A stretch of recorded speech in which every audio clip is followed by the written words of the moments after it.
छठ पूजा की कहानी। सूर्य उपासना से मिला संतान प्राप्ति का वरदान। बहुत समय पहले अयोध्या नगरी में जब भगवान राम और सीता माता लंका विजय के बाद लौटे, तब उन्होंने राज्याभिषेक के कुछ समय बाद छठी तिथि को सूर्य देव की पूजा की। माता सीता ने यह व्रत निःसंतान महिलाओं के कल्याण और परिवार की सुख समृद्धि के लिए किया था। उन्होंने नहाए खाए, खरना और सूर्यास्तार्घ्य का पालन किया। तभी से यह परंपरा लोक जीवन में स्थायी हो गई। लेकिन छठ पूजा की जड़ें इससे भी प्राचीन हैं। यह पूजा महाभारत काल से भी जुड़ी हुई है। कहा जाता है कि पांडवों के वनवास के दौरान द्रौपदी ने छठ देवी की आराधना की थी।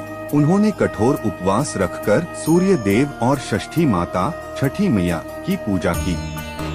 इस पूजा के प्रभाव से पांडवों को उनके खोए हुए राज्य की पुनः प्राप्ति हुई और उनके जीवन में सुख शांति लौटी।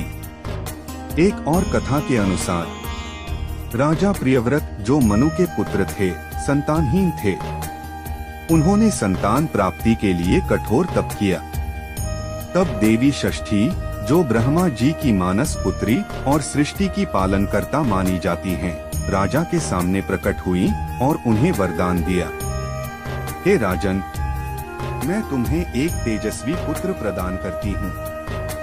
भविष्य में जो भी मेरी आराधना करेगा, उसे संतान सुख, आरोग्य और समृद्धि प्राप्त होगी।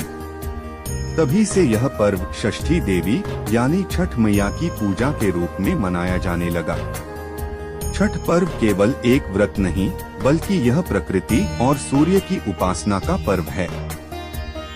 इस दिन लोग बिना किसी दिखावे के पूरी श्रद्धा, शुद्धता और समर्पण के साथ जल में खड़े होकर सूर्य को अर्घ्य देते हैं। यह पर्व सिखाता है, जब मन, वचन और कर्म पवित्र हों, तभी जीवन में सच्ची ऊर्जा और प्रकाश का उदय होता है।